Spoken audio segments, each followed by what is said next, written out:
ब्रह्मा गुरुर्विष्णु गुरुर्देवो महेश्वर गुरुर्साक्षात् परब्रह्म तस्मै श्री गुरवे नमः। गुरुर्ब्रह्मा गुरुर्विष्णु गुरुर्देवो महेश्वर गुरुर्साक्षात् परब्रह्म तस्मै श्री गुरवे नमः।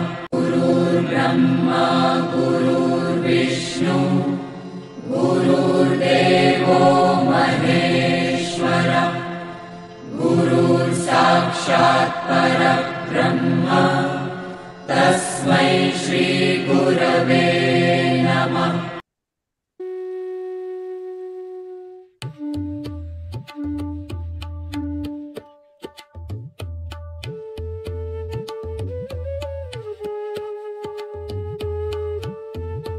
गीता ज्ञानेश्वरीच्या आधारे सुरू असलेल्या ह्या प्रवचन मालिकेचे शीर्षक अध्यात्म यात्रा असे आहे। अध्यात्म यात्रेचे आजचे हे 158वे प्रवचन पुष्प आहे। ह्या अध्यात्म यात्रेत सहभागी झालेले माझे सर्व सहप्रवासी साधक बंधू भगिनी आपल्या प्रत्येकाच्या हृदयात सदैव उपस्थित व उपलब्ध असणाऱ्या भगवंतास गुरु तत्वास साष्टांग नमस्कार। ही प्रवचन मालिका भगवान श्रीकृष्ण प्रभू श्री राम संत ज्ञानेश्वर माऊली व सद्गुरु श्री ब्रह्मचैतन्य गोंदवलेकर महाराजांच्या कृपेने इच्छेने आधाराने आशीर्वादाने व फक्त त्या सर्वांच्याच कर्तृत्वाने सुरू आहे। आपण भगवद्गीता ज्ञानेश्वरीचा 18वा अध्याय मोक्ष संन्यास योग याचे अध्ययन रूपी श्रवण करत आहोत। कालच्या 157व्या प्रवचन पुष्पात आपण त्यागाच्या 4 विचार पद्धती कोणत्या आहेत आणि त्यातील सर्वोत्तम विचार पद्धती कोणती आहे याचे श्रवण केले। आजच्या 158व्या प्रवचन पुष्पात आपण कर्मफळाचा त्याग का करावा, ते अत्यंत महत्वाचे का ठरते याचे अध्ययन रूपी श्रवण करणार आहोत। दररोज प्रमाणे आजच्या प्रवचन पुष्पाच्या शेवटी भगवान श्रीकृष्ण व संत ज्ञानेश्वर माऊली आजच्या अर्जुनाला, आजच्या सामान्य माणसाला कोणता संदेश, कोणता विवेक विचार समोर ठेवणार आहेत हे देखील आपण ह्या प्रवचन पुष्पाच्या शेवटी समजून घेणार आहोत। कुरुक्षेत्राच्या अतिपवित्र व अमर युद्धभूमीवर, अतिपवित्र युद्धभूमीवर गुरु श्रीकृष्ण व शिष्य अर्जुनाचा, भगवान श्रीकृष्ण व भक्त अर्जुनाचा अमर संवाद, अतिपवित्र संवाद, सुख संवाद, मधुर संवाद सुरू आहे। गुरु श्रीकृष्ण शिष्य अर्जुनाला आतापर्यंत विविध विषयावर मार्गदर्शन करून त्याला अंतर्बाह्य स्थिर, शांत व प्रसन्न करण्याचा प्रयत्न करत आलेले आहेत। आपल्या गुरूंच्या मार्गदर्शनाचे मनोभावे श्रवण करून शिष्य अर्जुन देखील हळूहळू टप्प्याटप्प्याने क्रमाक्रमाने आत्मज्ञानाच्या मंदिराची एक एक पायरी चढत चढत स्थिर, शांत, प्रसन्न व युद्ध करण्यासाठी आत्मविश्वासाने संपूर्णपणे भरलेला आहे असे स्पष्ट जाणवत आहे। अर्जुनाचा हा आत्मविश्वास, शांतता, स्थिरता, चित्ताची प्रसन्नता पाहून विवेकाचे महापर्वत असणारे गुरु श्रीकृष्ण प्रेमाचे, करुणेचे, दयेचे, आनंदाचे, समाधानाचे सर्वात खोल महासागर असणारे गुरु श्रीकृष्ण प्रसन्नतेचे, विनम्रतेचे सर्वोच्च दीपस्तंभ असणारे गुरु श्रीकृष्ण आत्मज्ञानाचे अजरामरपणे तळपत असणारे ज्ञान सूर्य, महातेजस्वी ज्ञान सूर्य गुरु श्रीकृष्ण अति आनंदी होतात. अर्जुनाची आत्मविश्वास पाहून अति प्रसन्न होतात व अर्जुनाशी पुढे संवाद साधण्यास सुरुवात करतात. गुरु श्रीकृष्ण शिष्य अर्जुनाला म्हणतात, अर्जुना, आता थोड्याच वेळापूर्वी मी तुला त्यागाच्या 4 विचार पद्धती कोणत्या आहेत आणि त्यातील सर्वोत्तम त्यागाची पद्धत कोणती आहे, जी मनुष्याला अंतर्बाह्य स्थिर करते, आनंदी करते आणि परिपूर्ण यशस्वी जीवन जगण्यासाठी मदत करते, तो त्याग कोणता आहे याचे श्रवण घडवले. आता मी तुला मनुष्याने कर्म करताना कर्मफळाचा त्याग का करावा याचे श्रवण घडवतो. ते देखील तू नेहमीप्रमाणे स्थिर व शांत चित्ताने समजून घे. अर्जुना, त्याग ह्या विषयावर माझा एक निष्कर्ष, सर्वोच्च निर्णय समजून घे. अर्जुना, तू मानव समाजातील एक सिंहाप्रमाणे आहेस. कारण तुला जेव्हा गरज पडते तेव्हा तू सद्गुणी मनुष्यासारखा, सदाचारी मनुष्यासारखा, सात्विक मनुष्यासारखा तुझे वर्तन असते. पण जेव्हा गरज पडते तेव्हा पराक्रमी योद्ध्याप्रमाणे एका सिंहासारखे तू युद्ध भूमीवर तुझे वर्तन दाखवतोस आणि तुझा पराक्रम गाजवतोस. अर्जुना, म्हणून मी तुला मानवातील सिंह अशी उपमा देत आहे. अर्जुना, त्याग 3 प्रकारचा असतो. सात्विक त्याग, राजसी त्याग आणि तामसी त्याग असे हे 3 प्रकारचे त्याग, सात्विक, राजसी आणि तामसी, हे माझे ठाम मत आहे असे तू नक्की जाण अर्जुना. आणि त्यागाबद्दल हे माझे अंतिम शब्द आहेत. तू भरत कुळातील, मानव समाजातील आतापर्यंत सर्वोत्तम योद्धा, पराक्रमी योद्धा आहेस अर्जुना. आणि तू सात्विक, सद्गुणी आणि सदाचारी आहेस. म्हणून त्यागाबद्दलचे हे सत्य जाणून घेण्यास, हे आत्मज्ञान जाणून घेण्यास तू एकमेव पात्र व्यक्ती आहेस अर्जुना.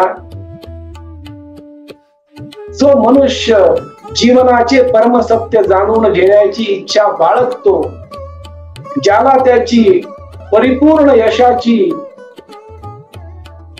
जिज्ञासा असते, तो मनुष्य आध्यात्मिक ज्ञानाचा साधक होऊ शकतो. आणि ते सर्व सद्गुण तुझ्यामध्ये आहेत अर्जुना. हे शब्द केवळ तुझ्यासाठी नसून तुझ्यासारख्या प्रत्येक मनुष्यासाठी जो माझा परमभक्त, परमशिष्य होण्याची जिज्ञासा बाळगत आहे आणि त्यासाठी प्रयत्न करत आहे, हे सर्व शब्द त्यांच्यासाठी नक्कीच आहेत अर्जुना. मनुष्याने त्याचे प्रत्येक कर्म यज्ञ समजून करावे, प्रत्येक सेवा ही दान समजून करावे आणि कर्म करताना प्रयत्नांची पराकाष्ठा करावी, म्हणजेच तप करावे. हे मी तुला याआधी समजून सांगितलेले आहे. यज्ञ, दान, तप. यज्ञ म्हणजे कर्म, दान म्हणजे सेवा आणि प्रयत्नांची पराकाष्ठा म्हणजे तप. मनुष्याने हे 3ही प्रकारचे कर्म कधीही सोडून देऊ नये. ते कर्म केलेच पाहिजे. ज्ञानी मनुष्याला, ज्याला त्याचे जीवन परिपूर्ण यशस्वी करायचे आहे, अशा ज्ञानी मनुष्याला यज्ञ, दान आणि तप हे अंतर्बाह्य शुद्ध करतात. पण त्याने त्याचे हे कर्मे कर्तव्य दक्षतेने केले पाहिजे, तरच त्याच्या चित्ताची शुद्धी होते. ज्याप्रमाणे मनुष्य सकाळी उठल्यानंतर स्नान करतो, शरीराची स्वच्छता करतो, त्वचेची काळजी घेतो, शरीर स्वच्छ असावे, निरोगी असावे म्हणून रोज ज्याप्रमाणे स्नान करतो, त्याचप्रमाणे अंतरंग सुशोभित करण्यासाठी, स्वच्छ करण्यासाठी, अंतरंगाची सौंदर्यता वाढवण्यासाठी पण मनुष्याने लक्ष केंद्रित केले पाहिजे. अंतरंगाची सौंदर्यता, स्वच्छता, अंतरंग सुशोभित तेव्हाच होते जेव्हा मनुष्य त्याचे कर्मफळाची आसक्ती न ठेवता करतो. कर्माला यज्ञ समजतो, सेवेला दान समजतो आणि प्रयत्नांची पराकाष्ठा याला तो तप समजतो. अशा प्रकारे कर्म केल्याने मनुष्याची चेतना, चैतन्य, त्याची जाणीव शुद्ध होते आणि त्याच्यात असलेला मी म्हणजेच परमात्मा जागृत होतो अर्जुना.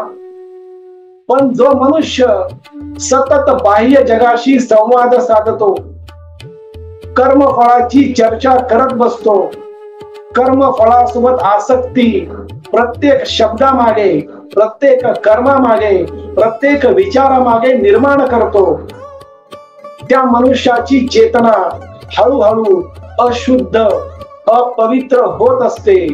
याची जाण त्याला कधीच होत नाही. कारण मनुष्य जेव्हा बाह्य जगाशी सतत संवाद साधत असतो तेव्हा नकळतपणे 6 शत्रू त्याच्या चित्तामध्ये येऊन कधी बसतात हे त्याला कळत नाही. आणि हे 6 शत्रू म्हणजे काम, क्रोध, मोह, लोभ, मद आणि मत्सर. हे 6 शत्रू जणू काही एका चोराप्रमाणे त्याच्या चित्ताचा ठाव घेतात आणि त्याच्या चित्तामध्ये येऊन बसतात. कारण तो मनुष्य प्रत्येक कर्म केल्यानंतर लगेच कर्मफळाची अपेक्षा ठेवत आहे, आकांक्षा ठेवत आहे, आसक्ती ठेवत आहे. पण जो मनुष्य यज्ञ, दान आणि तप ह्यातच प्रत्येक क्षणी रममान असतो, कर्मफळाकडे साधे ढुंकून देखील पाहत नाही, त्या मनुष्याचे चित्त शुद्ध होते. अर्जुना, ज्याप्रमाणे बाहेरून काम करून आल्यानंतर एक गृहिणी, एक स्त्री तिच्या घरी आल्यानंतर हात पाय स्वच्छ धुते आणि त्यानंतरच स्वयंपाक करते, त्याचप्रमाणे बाह्य जगात वावरल्यानंतर मनुष्य जेव्हा घरी येतो तेव्हा त्याने त्याच्या चेतना शुद्धीसाठी प्रयत्न केले पाहिजेत. अंतरात्मा शुद्ध करण्यासाठी प्रयत्न केले पाहिजेत. भौतिक जगाशी संवाद साधल्यामुळे त्या मनुष्याची जाणीव जी अशुद्ध होते, नकळतपणे होते, ती जाणीव शुद्ध फक्त यज्ञ, दान आणि तपामुळे होऊ शकते. त्यामुळे ही कर्मे मनुष्याला अंतर्बाह्य शुद्ध करतात. पण ही कर्मे त्याने ती कर्तव्य दक्षतेने केली पाहिजेत आणि आसक्ती आणि फळाची अपेक्षा न करता केली पाहिजेत. हाच माझा सुविचारित आणि सर्वोच्च निर्णय आहे अर्जुना. अर्जुना, जे ऋषी मुनी हिमालयामध्ये जातात, अवघड तपश्चर्या करतात, परम सत्य जाणून घेतात आणि त्या परमानंदामध्ये स्थित होतात, स्वतः आनंदमय होतात, आनंदमय अवस्था प्राप्त करतात, ती त्यागाच्या आणि ध्यानाच्या द्वारे तीच अवस्था, तोच परमानंद एक साधारण मनुष्य कौटुंबिक जीवन जगताना, सामाजिक जीवन जगताना कोणत्याही प्रकारचा त्याग न करता फक्त प्रत्येक कर्म यज्ञ समजून, प्रत्येक सेवा दान समजून आणि प्रत्येक प्रयत्नांची पराकाष्ठा तप समजून कौटुंबिक जीवन जगतच, समाजामध्ये वावरतच तोच परमानंद प्राप्त करू शकतो. जो परमानंद एका ऋषीने, एका मुनीने सर्वस्वाचा त्याग करून हिमालयात जाऊन तपश्चर्या करून ध्यानाद्वारे प्राप्त केलेली आहे. यज्ञाचे, दानाचे आणि तपाचे हे अनन्यसाधारण महत्व आहे. पण अर्जुना, हे यज्ञ म्हणजेच कर्म, दान म्हणजेच सेवा आणि तप म्हणजेच प्रयत्नांची पराकाष्ठा करताना कृतीच्या परिणामाबद्दल आसक्ती न ठेवणे हा एकमेव नियम आहे अर्जुना. कृतीचा परिणाम, कर्माचा परिणाम, कार्याचा परिणाम म्हणजेच कर्मफळाबद्दल आसक्ती न ठेवता जर प्रत्येक कर्म केलं तर ते कर्म तर सर्वोत्तमच ठरते, पण कर्मफळ देखील त्याचा विचार न केल्यामुळे, अपेक्षा, आसक्ती, आकांक्षा न ठेवल्यामुळे कर्मफळ देखील सर्वोत्तमच मिळत असते अर्जुना. अर्जुना, आसक्तीचे दोन प्रकार आहेत. मनुष्य स्वतःच्या कर्माबद्दल आसक्त होऊ शकतो किंवा दुसरा प्रकार, मनुष्य कर्मफळाबद्दल आसक्त होऊ शकतो. जो मनुष्य स्वतःच्या कर्मामध्ये फक्त आणि फक्त स्वतःलाच महत्व देतो, स्वतःचा अभिमान आणि अहंकार सर्वत्र गाजवत असतो, जर त्याने कुठेतरी दानधर्म केले तर त्या दानधर्माची चर्चा करतो, त्याबद्दल प्रसिद्धी मिळवण्याचा प्रयत्न करतो. कुटुंबातील व्यक्ती, समाजातील व्यक्तींची मान्यता, त्यांच्याकडून पोचपावती मिळवण्याचा प्रयत्न करतो. असा मनुष्य त्याने केलेले कर्म म्हणजेच दान धर्म, जे मी तुला याचे उदाहरण देऊन सांगत आहे, त्या दान धर्म ह्या कर्माबद्दल तो आसक्त झालेला आहे. ही झाली कर्माबद्दलची आसक्ती. कोणत्याही प्रकारचे कर्म केले असेल, ते कर्म जगाला दाखवण्याचा प्रयत्न करणे, वाहवा मिळवणे, जय जयकार करून घेणे, बडे जावपणा करून जगाला सांगणे, म्हणजे तो मनुष्य कर्माबद्दल अत्यंत आसक्त झालेला आहे. बरेचदा असंही पाहण्यात येते की घरामध्ये जेव्हा एखादा पदार्थ चांगला बनवला जातो, चांगला स्वयंपाक केला जातो, तेव्हा ती भगिनी, ती गृहिणी घरातील प्रत्येक व्यक्तीची पावती मिळवण्याचा प्रयत्न करते. जर त्याची पावती, स्वयंपाकाबद्दलचा अभिप्राय जर समोरून येत असेल तर ते नक्कीच ऐकून घ्यावे.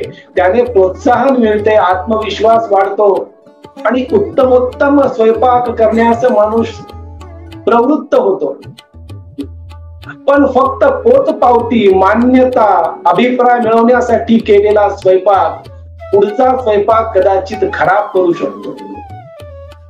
त्यामुळे कोणतेही कर्म केले तर ते कर्म सर्वोत्तम प्रकारे करावे. कर्माबद्दल यत्किंचितही, तिळा एवढीही, सुईच्या टोका एवढीही आसक्ती ठेवू नये. ही झाली पहिल्या प्रकारची आसक्ती. मनुष्य कर्माबद्दल आसक्त होतो. दुसऱ्या प्रकारची आसक्ती म्हणजे कर्मफळाबद्दलची आसक्ती. एखादे कर्म करत असताना सतत कर्मफळाचा विचार करणे. मी हे कर्म करत असताना मला कोणते कर्मफळ मिळेल, कसे कर्मफळ मिळेल, ते किती मोठे असेल, त्याची किती वाहवा होईल, त्याने मी किती आनंदित होईल, माझा अनुभव त्या कर्मफळाबद्दल कसा असेल. फक्त कर्मफळाबद्दलच विचार करत बसणे कर्म करताना, ही झाली कर्मफळाबद्दलची आसक्ती. आणि जो मनुष्य कर्मफळाची आसक्ती ठेवतो, तो कर्म करताना कदाचित त्याचे कर्म सर्वोत्तम प्रकारे करणारच नाही, पण कर्मफळ काय मिळेल त्याचा अतिरेकी पाठलाग तो मनुष्य करत आहे. या अतिरेकी पाठलागामुळे, कर्मफळाच्या अतिरेकी पाठलागामुळे तो मनुष्य कर्म करताना अनावश्यक तणाव, ताण निर्माण करतो आणि कर्म करण्यापासून त्या मनुष्याचे लक्ष विचलित होते. म्हणून त्या मनुष्याचे कर्म सर्वोत्तम होत नाही, आणि ज्याचे कर्म सर्वोत्तम होत नाही त्याचे कर्मफळ सर्वोत्तम कसे असेल अर्जुना? त्यामुळे कर्मफळाची आसक्ती देखील मनुष्याने ठेवू नये. तुला मी 2 प्रकारच्या आसक्ती समजून सांगितल्या. कर्माबद्दलची आसक्ती, कर्मफळाबद्दलची आसक्ती. दोन्ही आसक्तीमुळे मनुष्य फक्त आणि फक्त तणावात, नैराश्यात आणि दयनीय अवस्थेमध्ये नंतर जातो अर्जुना. त्यामुळे चित्तामधून, अंतःकरणामधून, मनामधून कर्माची आसक्ती आणि कर्मफळाची आसक्ती संपूर्णपणे काढून टाकावी, नष्ट करावी. कारण जिथे कर्म घडते तिथे कर्मफळ येणारच असते. इच्छा जरी असली तरी कोणत्याही कर्माचे कर्मफळ मनुष्य तर काय, सर्वोच्च ब्रह्म देखील टाळू शकत नाही. कर्माचा जो दर्जा असेल, कार्याचा जो दर्जा असेल, त्याच दर्जाचे कर्मफळ देखील येते. निकृष्ट दर्जाचे कर्म, निकृष्ट कर्मफळ. उत्कृष्ट दर्जाचे कर्म, उत्कृष्ट कर्मफळ. त्यामुळे कर्म हे यज्ञ समजून करावे, सर्वोत्तम प्रकारे करावे, ना कर्माबद्दल आसक्ती ठेवावी, ना त्यातून येणाऱ्या कर्मफळाबद्दल आसक्ती ठेवावी. कारण मनुष्य ना कर्म टाळू शकतो, ना कर्मफळ टाळू शकतो अर्जुना. इतरांकडून पावती मिळवण्यासाठी, मान्यता मिळवण्यासाठी, वाहवा मिळवण्यासाठी कर्म न करता कर्म हे यज्ञ समजून करावे, सेवा समजून करावे, प्रयत्नांची पराकाष्ठा त्या कर्मात दिसावी, तर मनुष्य कर्म सर्वोत्तम प्रकारे करू शकतो. कोणत्याही प्रकारची लक्ष विचलित न होता कर्म करू शकतो. संपूर्ण लक्ष देऊन केलेले कर्म हे यज्ञ ठरते, आणि तो करता स्वतःची आहुती त्या कर्मात म्हणजेच यज्ञ समजून देतो. करता राहतच नाही, फक्त कर्म राहते, आणि ते कर्म सर्वोत्तम प्रकारे होते, आणि त्याचे कर्मफळ देखील सर्वोत्तमच येणार असते ना अर्जुना. त्यामुळे कर्म हे यज्ञ समजून, सेवा समजून, प्रयत्नांची पराकाष्ठा करून तप समजून करावे, आणि कर्मामध्ये इतके व्यस्त राहावे की तो करता कुठे दिसूच नये.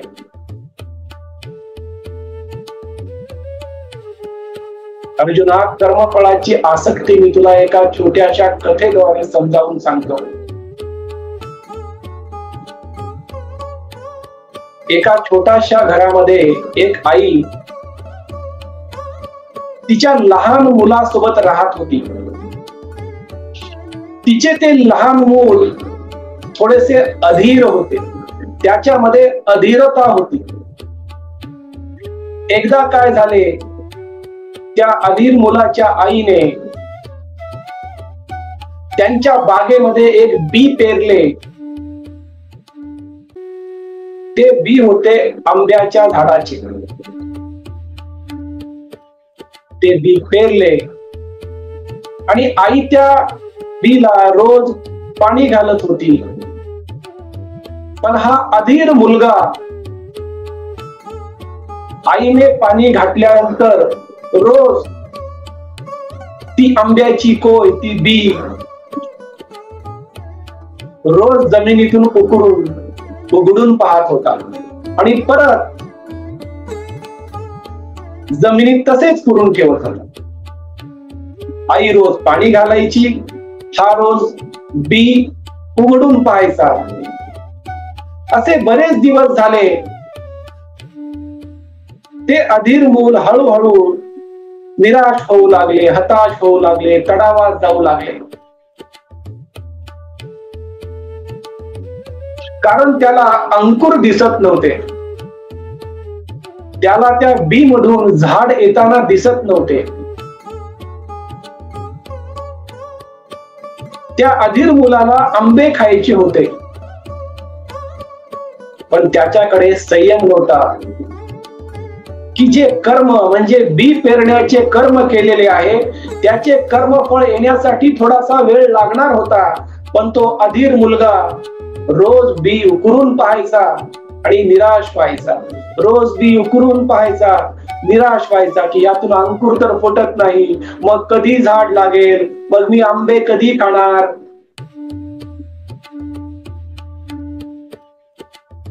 बी पेरण्याचे कर्म केल्यानंतर त्यातून अंकुर फुटणारच असते.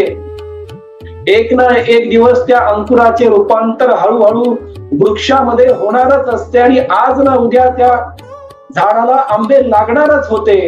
पण त्या अधीर मुलामुळे अंकुर फुटणे तर दूरच राहिले,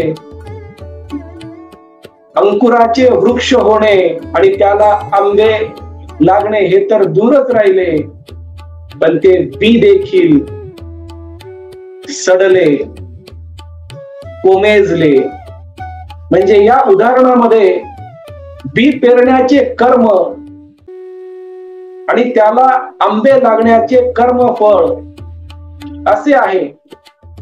पण त्या अधीर मुलामुळे कर्मच खराब झाले, म्हणजे बीज खराब झाले, तर कर्मफळ कोठून येणार. त्या लहान मुलाची अधीरता बरेचदा मोठ्या माणसामध्ये देखील पाहायला मिळते. अर्जुना, प्रत्येक वेळेस कर्म केल्यानंतर कर्मफळ काय मिळेल, कर्मफळ काय मिळेल, कर्मफळ याची सुरुवात झाली की नाही,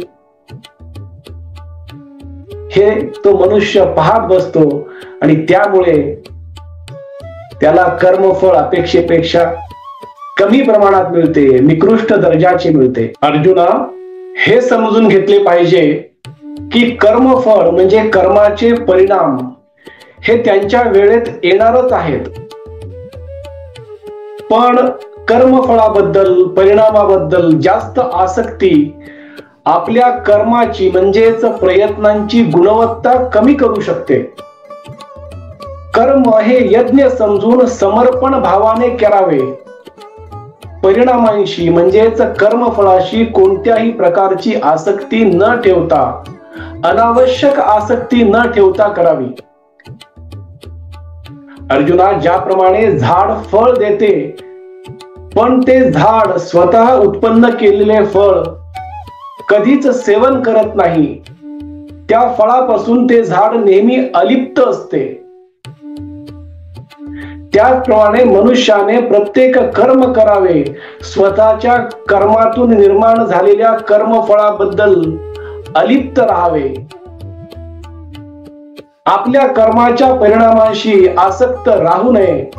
मी हे कर्म केले आहे, मी हे कार्य केले आहे याचा उल्लेख देखील कधीही करू नये. तेव्हाच मनुष्याचा अहंकार, अभिमान आणि आसक्ती कमी होईल.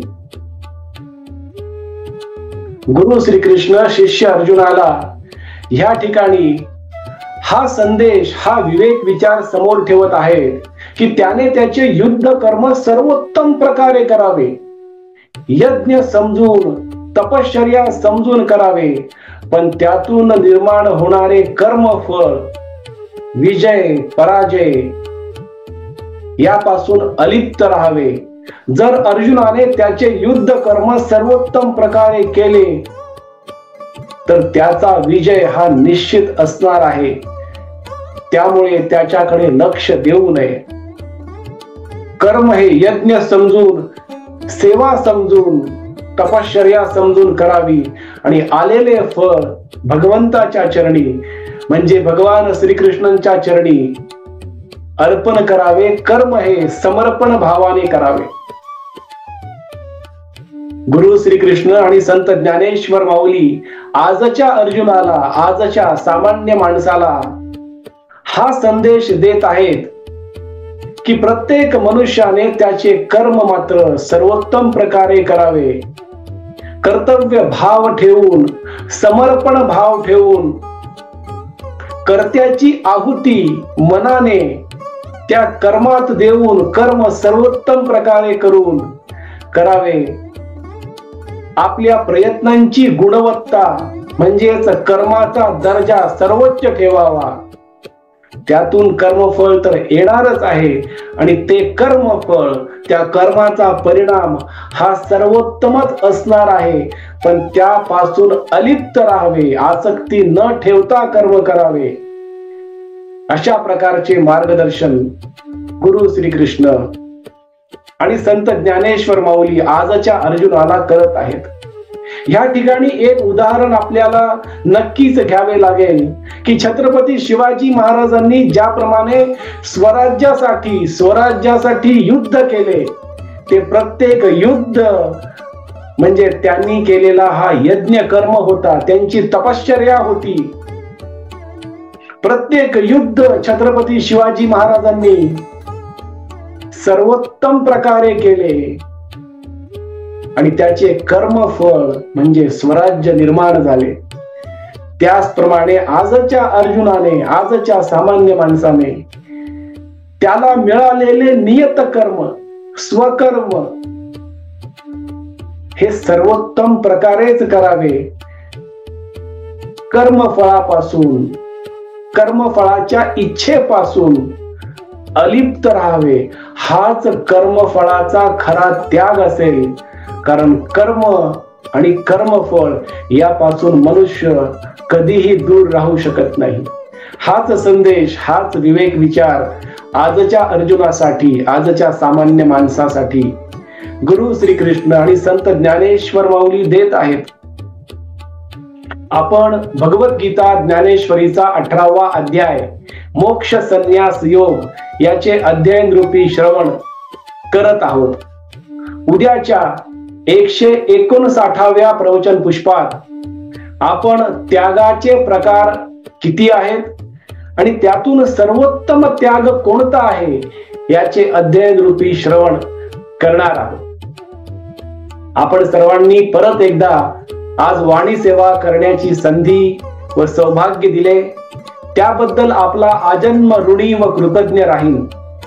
आजची झालेली वाणी सेवा भगवान श्रीकृष्ण, प्रभू श्री राम, संत ज्ञानेश्वर माऊलींच्या चरणी, सद्गुरु श्री ब्रह्मचैतन्य गोंदवलेकर महाराजांच्या पवित्र पादुकावर व आई वडिलांच्या चरण कमलावर मनोभावे अर्पण करूया.